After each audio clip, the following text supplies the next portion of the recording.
Oi, gente! Hoje eu vou responder uma pergunta que eu achei ela tão profunda, tão importante. E a pergunta é a seguinte, é da Ju Sampaio. Como aprender a acolher o choro se nunca tive meus choros acolhidos? Sempre ouvi, para com isso, já deu, resolva, que bobagem, não precisa disso. Esse é um tema super importante. Você também teve uma infância do engole o choro?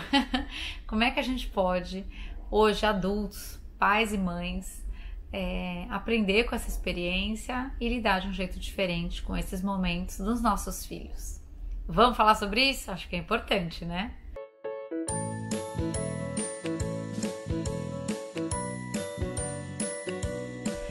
Oi, gente, tudo bem? Olha, esse é um tema que me toca, né? Porque a hora que a gente vai se dando conta até da importância, né, que a criança, ou que os sentimentos, ou que toda essa vida interna de uma criança era reconhecida ou mesmo ouvida na nossa infância, né? A gente teve sim uma infância, provavelmente quem tá aí por volta dos seus 40 para cima, a gente teve uma infância maravilhosa em muitos aspectos, sem dúvida nenhuma, mas talvez com relação às emoções, muitas vezes a gente pode ter a sensação de que ou faltou recurso para os nossos pais, ou eles reproduziram o que eles tinham recebido também, e assim por diante. Eu hoje tenho uma visão um pouco, talvez, diferente de antes com relação a isso, porque cada vez mais que eu vasculho, né, a minha própria história, mais eu tenho a certeza de que eu fui, obviamente, estimulada de determinada forma, seja na forma a lidar com as emoções, na forma a lidar com a vida. Estímulo no sentido de como meus pais me educaram, né? Mas cada vez mais fica muito claro para mim que como eu lido com todas as possibilidades da vida ou com as coisas da vida, tem muito a ver como eu lidei com o que aconteceu comigo, entendem? Como é que eu lidei com o que me acontece, como eu lido com o que me acontece. A gente pode, obviamente, ir para um lugar de vítima, às vezes ir para um lugar de vilão, às vezes ir para um lugar de salvador. A gente pode criar essa história, né, de que tudo que eu sinto é porque eu sou vítima de uma história que não foi bacana, de uma educação que não foi a melhor, de uma educação que às vezes foi ruim, inclusive no sentido da forma e do trato. Mas eu tenho que dizer para vocês, na premissa, e talvez isso seja um pouco complexo para a gente aprofundar aqui, a gente tem aprofundado isso muito lá no curso online e eu aqui no meu trabalho com as famílias também. Enquanto a gente tem a premissa do quanto a gente nasceu bom, puro, e perfeitos, a gente acaba colocando o processo de educação como o processo absolutamente responsável por tudo o que eu agora sou impuro, imperfeito e muitas vezes agressivo, violento. E aí a gente fica agora como mães e como pais, isso é profundo, vê se você consegue perceber isso. Eu já senti isso muito na minha vida. A gente começa a se colocar numa exigência muito grande desse processo, porque eu também tenho a premissa do meu filho bom, perfeito e puro, então eu não posso fazer nada de errado no processo de educação, porque o efeito será que toda dor que ele tiver, a culpa vai ter sido minha. E aí quando vem essa sua pergunta, Ju, de como é que eu acolho quando eu nunca fui acolhido, né? Muitas vezes a gente acaba replicando situações, muitas vezes porque a gente às vezes não consegue. Eu não estou dizendo que esse é seu caso, mas já passei também muito por isso e já acompanhei muitas pessoas passando. A gente não consegue sair dessa ideia de que eu estou determinado pelo que me aconteceu.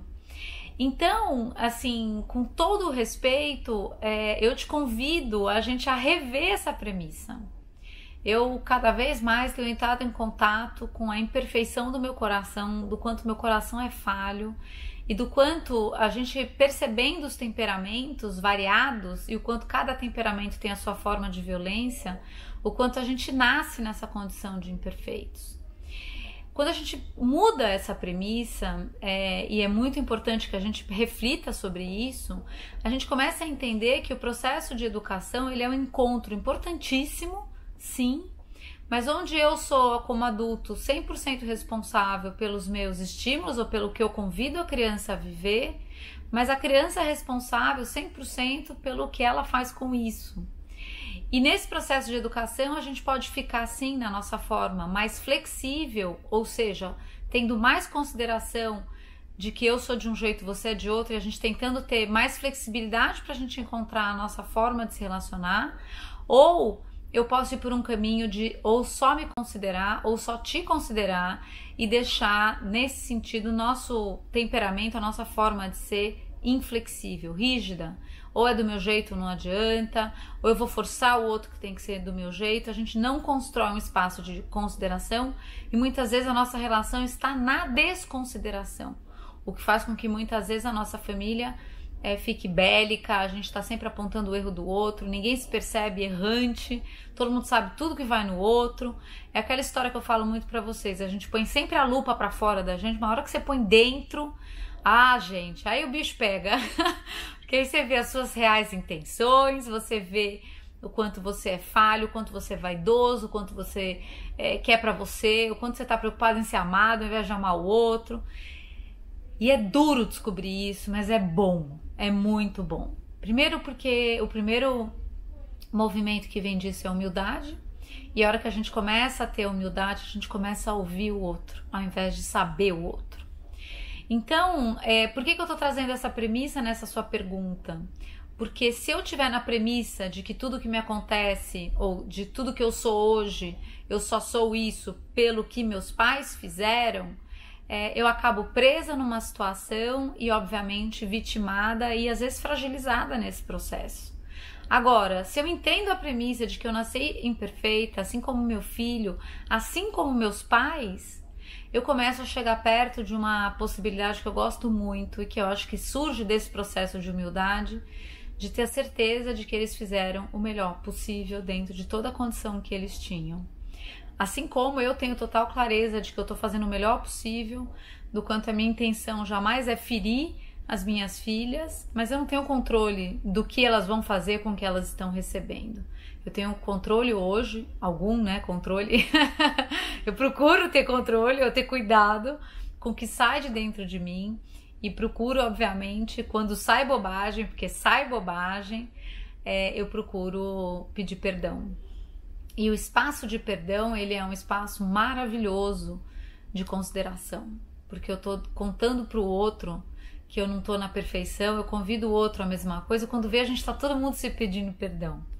Então imagina que talvez, ao invés de exigir que você acolha a sua filha, perceba o quanto nesse processo todo, quando você dá conta de se acolher, e aí também eu creio muito na oração, no pedir o amor e o colo de Deus nesse processo, você começa a perceber que esta condição humana de sensação de vazio existencial, de dor, ela é uma condição nossa, que pode ter se tornado mais rígida ou menos rígida dentro do processo da nossa vida e da vida de cada um, obviamente, mas tem tudo a ver com o nosso temperamento, com o processo de autoconhecimento, para que a gente possa se render, sem dúvida nenhuma, acho que primeiro perante a Deus sempre, mas também se render perante as pessoas com quem a gente convive, se render à humildade, se render à percepção de não controle, se render a uma relação de coração aberto,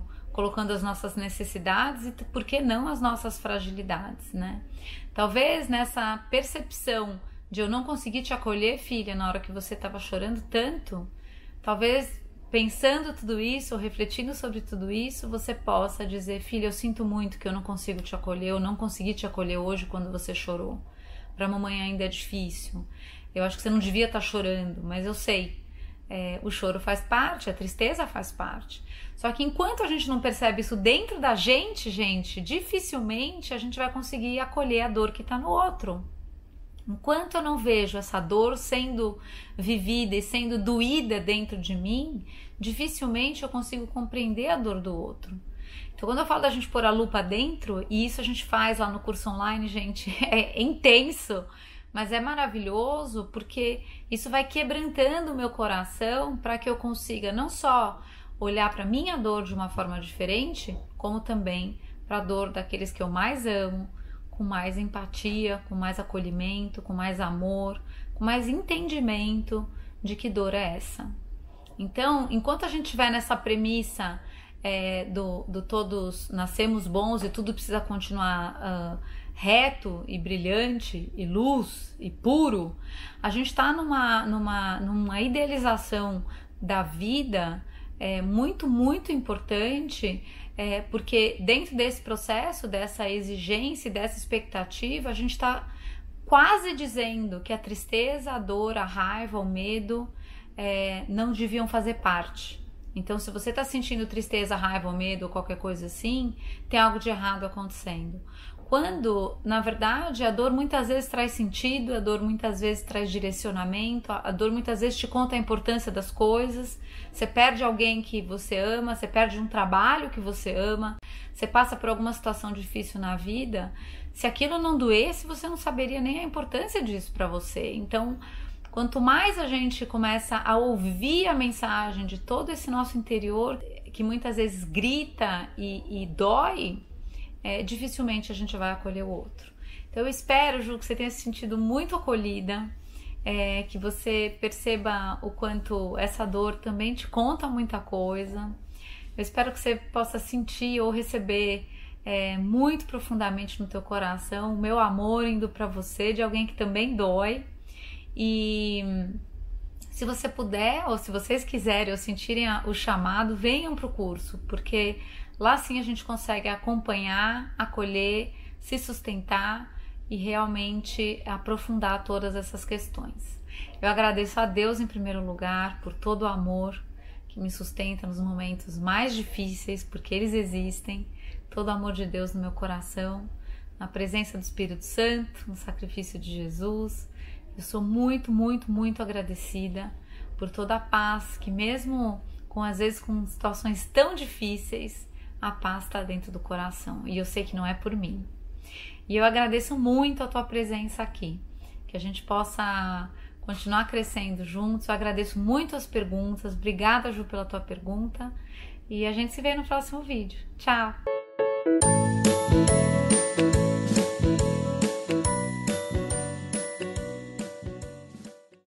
Se você gostou desse vídeo, se inscreva no canal e espalhe essa ideia. Tchau!